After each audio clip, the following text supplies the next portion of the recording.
Well, good morning, everyone. Welcome back to Styrene Relics. We're going to do another test and tune Saturday. Man, what a beautiful day. Beautiful fall day. The colors in the trees are just gorgeous and nice and crisp outside. So we should be running pretty good times today. Today I want to show you guys my Wild Willie Borsh fuel altered. This was a fun build. I built this thing a gazillion years ago, and that's a long time. So let me show you what I've got going. I dechromed a lot of this. I just thought it looked better if it was, painted. So yeah, this one was a blast. I've got several of these Borsh kits, and I need to build another one. I just like the looks of it. Now that I got it out and I'm looking at it again, I'm thinking, man, I could do another one of these. I've got one kind of mocked up in a box.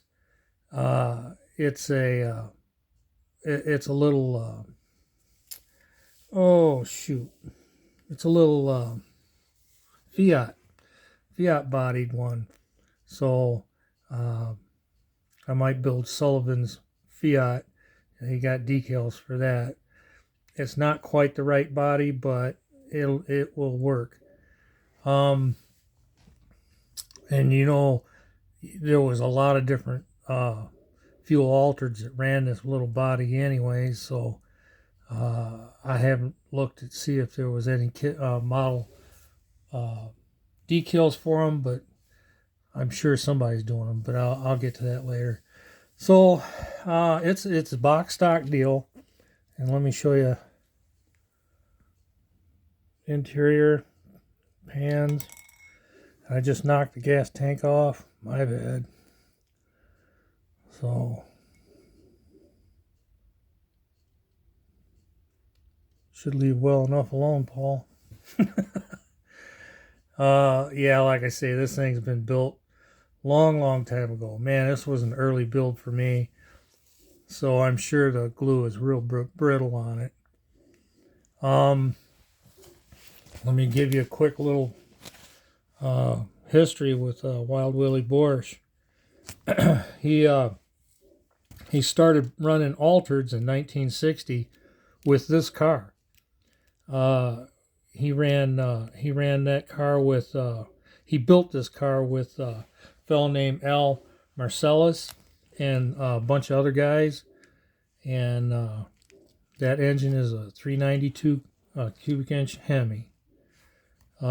He raced this car for 10 years, from 1960 to 1970, and he won the Winter Nationals in 67 and 68.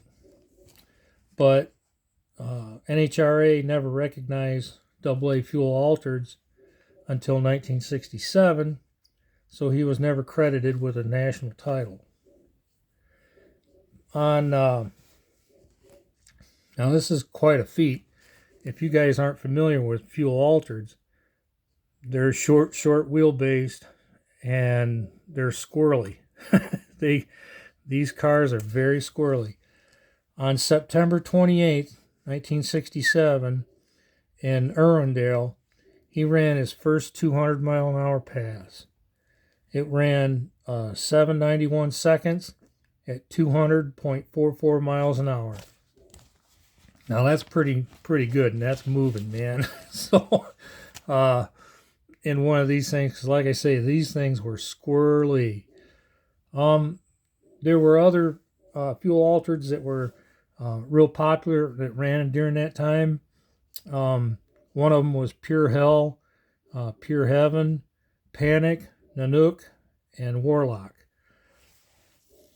A long time ago, and I can't remember what year it was, I was down at the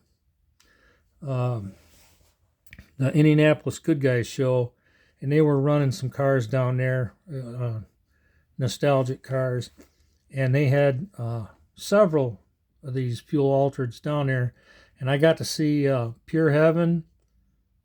I don't think Pure Hell was there, but I think I saw Pure Heaven for sure, and the Warlock was down there. So that was pretty sweet. These things were, like I say, so squirrely that he would actually, just to try to stay seated, I mean, he's buckled in, but he would hold on to this rail right here with one hand and steer with the other, just one-handed. And this thing would be all over the place. It would be in the guardrail and up on the tree and everything else. One time he did roll this car at Martin, Michigan, and they completely had to rebuild it. I read, I don't know how much truth there is to it, but I read that the front axle and that, these guys actually, now this could be an old wives' tale, but they would run exhaust pipe up there. That way, when they ran into a wall, they could actually run up to a pipe shop, a muffler shop, and get a chunk and weld it back in there in the pits. I don't know how much truth there is, but I did read that, and I did read it twice. You be the judge. Let's see. Like I say, he would hold on to the rail out here. It was kind of his signature move. And then after 1970, when he started running funny cars, he hooked up with Revell, and so what they did was they made a makeshift arm and hand and stuck it on that funny car window, because obviously he's going to be sitting way in the back. But that was the signature move on his part. So it's really all I got this morning, guys. It's a beautiful day, and it's my grandson's birthday, so we're going to go hang out with them today. So you guys have a good day. Great fun. Get out there and do something if you're able to. Talk to you guys later. Bye.